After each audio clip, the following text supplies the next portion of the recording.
पशुआ रहे व पशुआ खाए। संसार में हम भी आते जाते हैं, पशु भी आता जाता है। पशु भी संसार में रहता है, वो भी खाता है, पीता है, सोता है, सब काम करता है। पशुआ वे पशुआ जाए, पशुआ रहे व पशुआ खाए। तो क्या अंतर रह गया? बोले पशु, नर पशु में और सामान्य पशु में यही अंतर है। यह पशुआ उद्यम करी खावे और वह पशुआ जंगल चरियावे। राम नाम नहीं हृदय धरा, या हो पशुआ या हो नरा। अगर जीवन में भगवान का नाम हृदय में धारण नहीं किया तो आप में और उस पशु में कोई अंतर नहीं है। पशु भी आता है, जाता है, खाता है, पीता है, सोता है, स्मौज वो भी करता है, हम भी करते हैं। लेकिन अंतर ये है, भगवान ने हमें विवेक दिया है। सत असत विवेचनी बुद्धि, इसी का नाम विवेक है। क्या सत है और क्या असत है? देखो, विवेक में और बुद्धि में अंतर है। विवेक में और बुद्धि में अंतर है। बुद्धि का काम है विचार करना, और विवेक, अगर विचार पूर्वक विवेक पूर्ण विचार नहीं हो तो व्यक्ति को खाते में पतन में जाना पड़ता है। जैसे महाराज, जब सती महारानी भगवान की परीक्षा लेने के लिए गई तो भगवान शंकर ने कहा कि देवी, परीक्षा लेने के लिए तो जा रही हो, लेकिन एक काम करना, करेहु सुजतन विवेक विचारी। विचार तो करना कि कैसे परीक्षा ले, लेकिन विवेक पूर्वक विचार करना। लेकिन सती जी ने क्या किया? विचार तो किया, बुद्धि तो लगाई कि परीक्षा कैसे लिया जाए, लेकिन विवेक नहीं रहा, विवेक समाप्त हो गया। पुनि पुनि हृदय विचार करी धर सीता कर रूप। विचार तो किया, बुद्धि ने अपना काम किया, विचार करना, उसका काम है विचार करना। विचार किया सती जी ने, लेकिन विवेक समाप्त हो गया। तो विवेक में और बुद्धि में अंतर है। तो भगवान ने हमें विवेक दिया है कि क्या सत है, क्या असत है, क्या खाने योग्य है, क्या खाने योग्य नहीं है, क्या धर्म है, क्या अधर्म है। ये विचार पशु को नहीं है, ये ज्ञान पशुओं को नहीं है, ये ज्ञान मनुष्य को भगवान ने दिया है। तो इस यही अंतर है पशु में और मनुष्य में। तो जब भगवान ने मनुष्य बना करके भेजा है तो मानव, हम मनु हैं, मनु के संतान हैं, मानव कहलाते हैं। तो मानव का धर्म क्या है? मानव का धर्म है परोपकाराय पुण्याय पापाय परपीड़न। किसी को हमारे द्वारा कष्ट होए, ये धर्म नहीं है। हमसे किसी को अगर कष्ट हो रहा है, हमारी वाणी से, हमारे व्यवहार से, हमारे बुद्धि से, हमारे क्रियाकलाप से, तो वो धर्म नहीं है। महाराज, तो ये मानव शरीर भगवान ने दिया है, तो इस मानव शरीर का फल यही है, इस मनुष्य शरीर के द्वारा भगवान को हम प्राप्त करें। एकमात्र उद्देश्य यही होना चाहिए। ये न केन प्रकारेण मन कृष्णे निवेशयेत्। जिस किसी भी प्रकार से होवे, मन हमारा भगवान में लगना चाहिए। अगर नहीं लगेगा तो महाराज सब गड़बड़ है। फिर क्या होगा? तो फिर यही होगा कि पुनरपि जननम पुनरपि मरणम पुनरपि जननी जठरे शयनम। फिर बार बार जन्म लेना, फिर 84 लाख का चक्कर जो है वो चक्कर चलता रहेगा। तो ये शरीर, क्योंकि इस शरीर को प्राप्त करने के लिए देवता भी लालायित रहते हैं। क्यों लालायित रहते हैं? वे स्वर्ग लोक में देवता भले पुण्यात्मा है, पुण्य के बदौलत वो देवता बने हुए हैं, लेकिन उस स्वर्ग लोक में उन देवताओं को कथा नहीं मिलती है, कीर्तन नहीं मिलता है, भजन करने को नहीं मिलता है। वो देवता हम मनुष्यों को देख करके ईर्ष्या करते हैं महाराज। ये भागवत में लिखा है। देवता लोग आपस में चर्चा करते हैं अहो अमीशाम किमकार शोभनम। अरे बड़े आश्चर्य की विषय का बात है, इन मनुष्यों ने कौन सा ऐसा कार्य किया। ये जन्म लब्धो नृषु भारताजिरे, जिससे इसका जन्म भारतवर्ष में हो गया। एक तो भारतवर्ष में जन्म हुआ, ऊपर से मनुष्य योनि में जन्म हुआ। कौन सा ऐसा काम किया। अहो बड़े आश्चर्य की बात है। क्यों? भारतवर्ष में जन्म लिया तो क्या हो गया।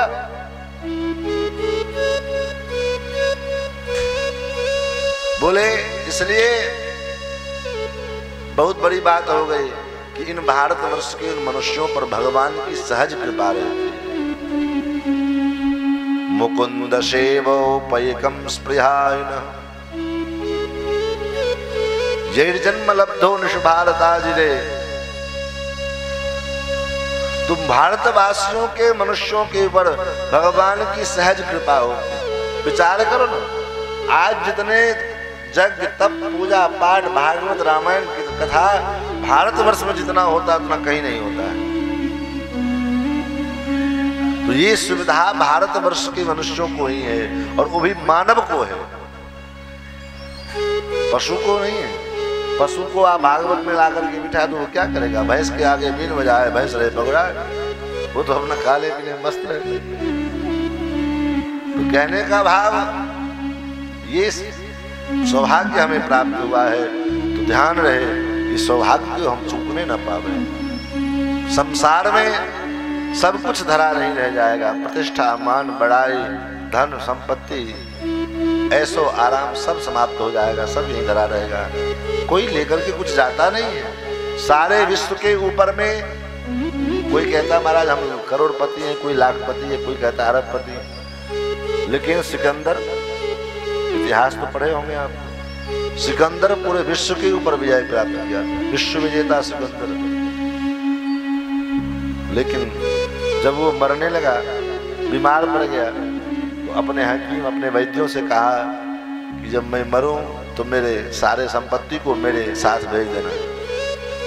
मंत्रियों ने कहा महाराज ये सब तो संभव ही नहीं है, आप जितना बटोर करके लाए सब यही रहेगा, एक दिन का भी नहीं जाएगा। तब जाकर के सिकंदर को बोध हुआ, अरे ये मैंने क्या किया। मैं तो समझता था कि यहाँ से मैं जो कुछ भी अर्जन कर रहा हूँ सब मेरे साथ परमानेंट बना रहेगा। लेकिन अगर ऐसा नहीं है, तब अंतिम समय में सिकंदर ने अपने मंत्रियों से कहा, क्योंकि मुसलमान था, कहा जब मैं मर जाऊं और मेरे लाश को दफनाने के लिए जाना तो मेरे दोनों हाथों को ताबूत के बाहर निकाल देना। ताबूत होता है ना, टक करके जो लेकर के जाते हैं। कहा मंत्रियों ने महाराज ऐसा तो नहीं होता है, उसको चारों तरफ से बंद रहता है, तो फिर आपको हाथ कैसे बाहर निकाल दे। सिकंदर ने कहा तुम निकाल देना। बोले क्यों, कारण क्या है। तो सिकंदर ने कहा ताकि दुनिया के लोगों को पता चले कि सारे विश्व के ऊपर साम्राज्य प्राप्त करने वाला सिकंदर, और वो भी आज जा रहा है तो खाली हाथ जा रहा है, वो भी यहाँ से कुछ लेकर के नहीं जा रहा है। लोग महाराज परेशान, बहुत ऐसे लोग मिल जाते कभी कभी, हमको कहते हम सहन करेंगे, हमको जानते नहीं हो, हम इतने बड़े प्रॉपर्टी के मालिक हैं, इतने बीघा जमीन के हम मालिक हैं, इतने बड़े जो है एम्पायर के को हमने खड़ा किया है।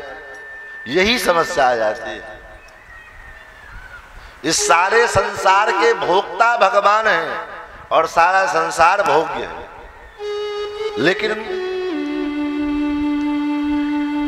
जब हम अपने आप को कर्ता मान लेते हैं तो उस कर्म का जो फल है उसका भोक्ता भी हमको बनना पड़ता है, क्योंकि स्वाभाविक है जैसा हम कर्म करेंगे वैसा फल भोगना पड़ेगा।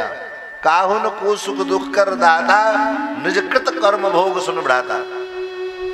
जैसा हम कर्म करते हैं तो भाई हम कर्म करें ही क्यों। महाराज तो कर्म किए बिना तो रह नहीं सकते। बोले कर्म करो, कर्म करने में कोई आपत्ति नहीं है, लेकिन उस कर्म का जो कर्तापन का अहंकार है कि मैं करने वाला हूं, इससे हम वंचित हो जाएं। अर्जुन को भगवान ने गीता में यही तो कहा। अर्जुन ने कहा महाराज मैं इतने लोगों की हत्या करूंगा तो मुझे पाप नहीं लगेगा। और भगवान ने कहा अर्जुन तुम ये मत सोचो कि तुम मारोगे, तुम तो बस बाण मारो और तुम ये सोचो कि मरने वाला तो मैं हूं। और जब तब भी अर्जुन को विश्वास नहीं हुआ तो भगवान ने रूप जो 11वें अध्याय में सारा दिखा दिया कि देख अर्जुन तू क्या मारेगा, ये सब पहले से मरे हुए हैं। सारा ब्रह्मांड भगवान के शरीर में दिखाई दिया विराट रूप परमात्मा ने। और जितने सेना थे, जितने भीष्मपितामह, द्रोणाचार्य, कृपाचार्य, अश्वत्थामा, सब मरे हुए भगवान के शरीर में दिखाई पड़े। भगवान ने कहा तू क्या मारोगे, तुम तो बस प्रतिनिधि हो महाराज, तुम तो केवल एकमात्र जो है बहाना हो, तुम्हारा बाण का एक बहाना आएगा, मरना मारना काम तो मेरा है। तुम क्यों कहते हो कि मैं मारूंगा? अहंकार विमूढ़ आत्मा करता अमृत मन्यते। अहंकार में आकर के जीव कहता कि मैं मारूं, मैं करूंगा। जीव के बस की बात है करना, करने कराने वाले तो परमात्मा है। लेकिन अहंकार में आकर के हम सोचते हैं कि मैं करूंगा, मैंने किया है, मैंने किया। तो क्या होता है, जैसे ही कर्तापन का अहंकार आता है कि ये मैंने किया, तो बस वहीं से महाराज झंझट शुरू हो जाता है। फिर उस कर्म का फल जो है, चाहे उल्टा या सीधा जो कर्म आपने किया है, उसका जो फल है वो फल भी भोगना पड़ेगा।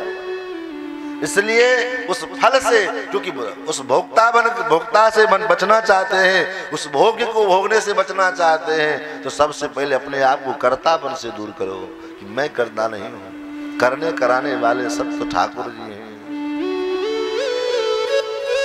महाराज यही प्रश्न किया विदुर जी से, विदुर जी ने मैत्रेय जी से। जब विदुर जी महाराज हरिद्वार में मैत्रेय जी के पास में आए, तो मैत्रेय जी से यही कहा, महाराज सुखाय कर्माणि करोति लोको न तै सुखम वान्यनुपारमं वा। संसार में कोई ऐसा जीव नहीं है जो दुख के लिए कर्म करता है। आप हम दिन रात मेहनत करते हैं किस लिए कि 2 पैसा आएगा। बोले क्यों, पैसा आने से क्या होगा? तो पैसा आने से हम सुखी हो जाएंगे। जैसे एक गरीब आदमी था, भिक्षा मांगता था। एक दिन वो एक घर से मांगने के लिए गया, तो वहां उसको बहुत सारा ढेर सारा आटा मिला महाराज। वो आटे लेकर के उसके ऊपर में रख दिया महाराज बर्तन, और सो गया। अपने बिस्तर के बगल में रखा था, सो गया। अब वो विचार करता